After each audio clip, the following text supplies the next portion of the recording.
Monte.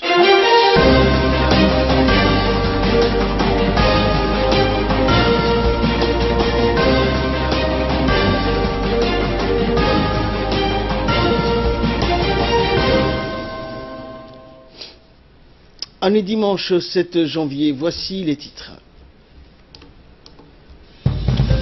Le président de la République a reçu aujourd'hui le président du Somaliland, Moussa Bihi. Et la Ligue arabe veut proposer à l'ONU la reconnaissance d'un État palestinien avec comme capitale Jérusalem-Est. Merci à vous de nous rejoindre sur Télé Djibouti. Le président de la République, Ismaël Omar Guelleh, a reçu ce dimanche au palais présidentiel le nouveau président du Somaliland, Moussa Bihi, qui a entamé hier une visite officielle de 2 jours à Djibouti. Le niveau de coopération et d'échange entre la République de Djibouti et le Somaliland, ainsi que les voies et moyens de les promouvoir et de le développer davantage, ont été au centre des discussions. Djibouti et le Somaliland entretiennent des relations privilégiées. Alors Asma, ils n'ont pas en partage seulement une frontière commune. Oui, effectivement, Djibouti et le Somaliland sont également liés par la culture, la religion, le partage d'une langue commune et des liens familiaux qui existent entre leurs deux populations. Outre l'importance du volume des échanges économiques et commerciaux, les deux parties collaborent aussi dans nombre de domaines stratégiques tels que la lutte contre la criminalité transfrontalière ou la lutte contre la piraterie maritime. L'entretien en tête-à-tête entre le président Guelleh et M. Moussa Bihi, qui a été alors le temps fort de la réception organisée en l'honneur de la visite du président du Somaliland. Cet entretien a été suivi d'une réunion de travail élargie à laquelle ont pris part de nombreux ministres et hauts responsables des deux parties. Une commission ministérielle mixte devant mettre en œuvre l'accord adopté en juillet 2017 dernier entre Djibouti et le Somaliland et relatif à l'élargissement et au renforcement de la coopération bilatérale dans tous les secteurs d'activité a été donc constitué. Le président Moussa Bihi a réservé à la République de Djibouti sa première visite à l'étranger depuis son élection, on le rappelle, le 21 novembre 2017 à la tête du Somaliland et sa récente investiture le 14 décembre dernier. Merci Asma. Et dans une interview accordée à la télévision nationale, le ministre des Affaires étrangères du Somaliland, Saad Ali Chiré, a exprimé ses remerciements au président de la République, Ismaël Omar Guelleh, au gouvernement et au peuple djiboutien pour la qualité de l'accueil réservé au président Moussa Bihi ainsi qu'à sa délégation. Saad Ali a évoqué l'importance des relations existantes entre Djibouti et le Somaliland. Cette première visite réservée à Djibouti par le président Bihi depuis son arrivée au pouvoir reflète à ses yeux la volonté du Somaliland de promouvoir la coopération entre la République frontalière de Djibouti, un pays frère, a-t-il dit. Il a indiqué que lors de leur entrevue, le chef de l'État djiboutien et le président du Somaliland ont discuté de nombreux sujets d'intérêt commun, à savoir la coopération dans le domaine économique, commercial et sécuritaire. Les leaders ont également passé en revue les derniers développements intervenus au niveau régional. Et le ministre des Affaires étrangères et de la coopération internationale, porte-parole du gouvernement, Mahmoud Ali Youssouf, a quant à lui rappelé qu'il s'agit là de la première visite officielle du président Moussa Bihi depuis son élection et son investiture donc en décembre dernier à Hargeisa. Mahmoud Ali Youssouf a rappelé que cette visite reflète la volonté du Somaliland de consolider ses relations avec Djibouti, soulignant l'existence de dénominateurs communs entre les deux peuples. Il a expliqué que la rencontre entre les deux délégations a été l'occasion de discuter de nombreuses questions d'intérêt commun, en particulier les domaines économiques, commercial ou sécuritaires, ainsi que la lutte contre la piraterie maritime et le terrorisme qui entravent le processus de développement. Enfin, le chef de la diplomatie djiboutienne a indiqué que les deux pays ont mis en place une commission ministérielle mixte qui contribuera à promouvoir les relations fraternelles entre Djibouti et le Somaliland. Et après sa rencontre avec le chef de l'État, le président du Somaliland a visité les différentes infrastructures portuaires de notre pays. Il est accompagné notamment du ministre djiboutien de l'équipement et des transports, Mohamed Abdelkader Moussa Helem, et de ses principaux collaborateurs. Le président somalilandais s'est rendu successivement à la zone franche où il a été accueilli par le président des autorités des ports et des zones franches, Aboubakar Omar Hadi.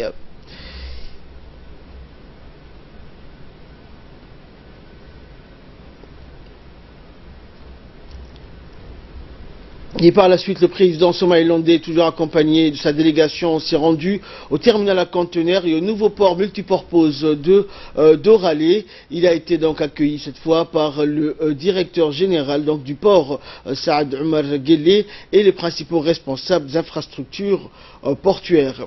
Toujours accompagné du ministre des Transports, le président somalilandais a reçu donc les détails sur les capacités et les fonctionnements des infrastructures portuaires. Rappelant que le président somalilandais est en visite officielle de 48 heures dans notre pays.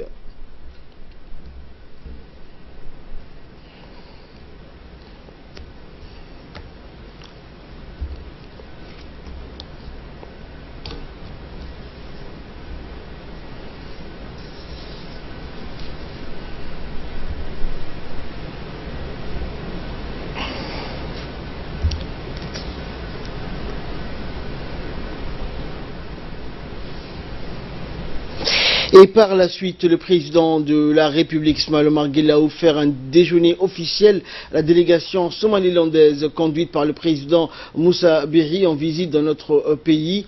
Les membres du gouvernement djiboutien, les hauts responsables de l'État et la délégation de la Somaliland ont participé donc au déjeuner officiel. Cette visite du président de la Somaliland, Moussa Berri, est le reflet donc de la coopération fraternelle entre la République de Djibouti et le Somaliland, qui sont liés par des fortes relations, donc partageant une même religion, une même culture et langue et des liens familiaux très solides. Le président somalilandais est arrivé donc pour une visite officielle de 48 heures à Djibouti.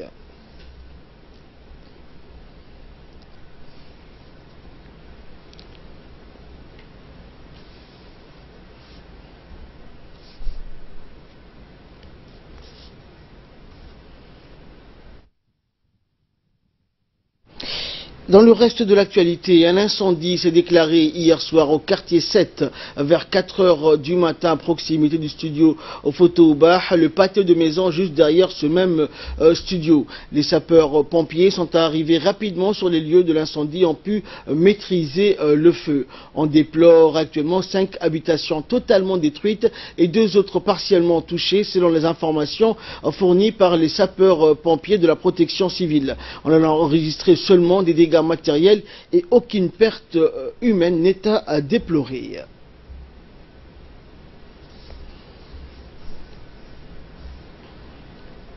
C'est un appel du standard. Il y a eu un feu de maison à carte 7. Possibilité du photo au bas. Rapidement, on a sorti, on est allé sur le lieu. Rapidement, on a fait deux attaques dans 2 blocs différents. On a maîtrisé le feu. Alhamdulillah, il n'y a pas eu de dommages humains, il y a eu seulement des dommages matériels.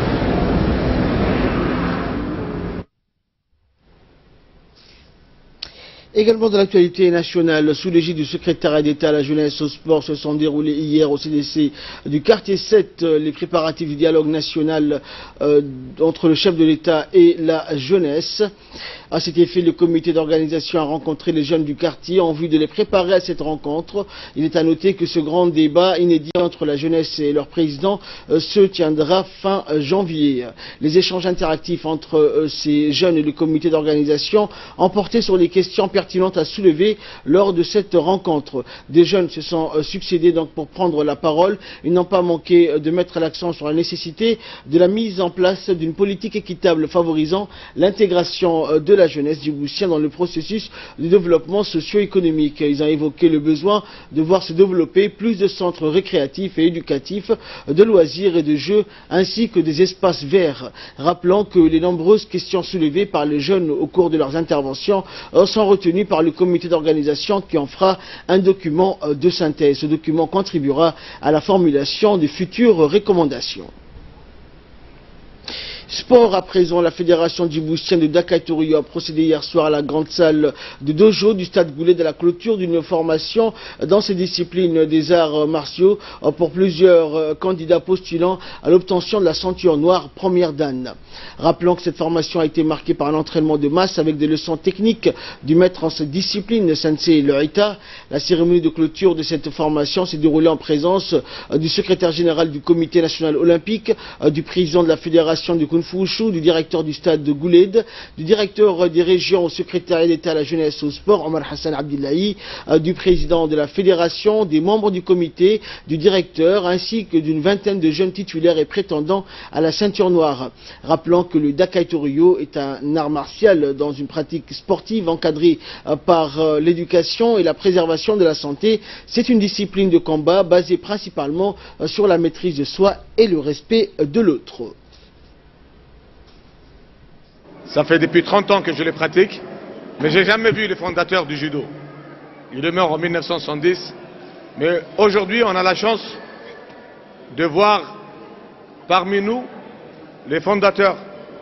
Une chance, un honneur, que c'est un Djiboutien aussi, c'est un de nôtres. Une chance, un honneur, que partout dans le monde, notre langue est pratiquée. Nous, au karaté et au judo, on prononce les termes japonais. On dit ich, ni, san. Mais j'étais vraiment honoré, j'étais vraiment touché du fond de mon cœur. Lors de mes déplacements en Afrique, j'ai visité des clubs et j'ai vu des gens dire Iniki, la Maya, c'est Doho, Ferrey. Ça c'est vraiment, c'est la culture. Par le sport, c'est la culture qui est partout.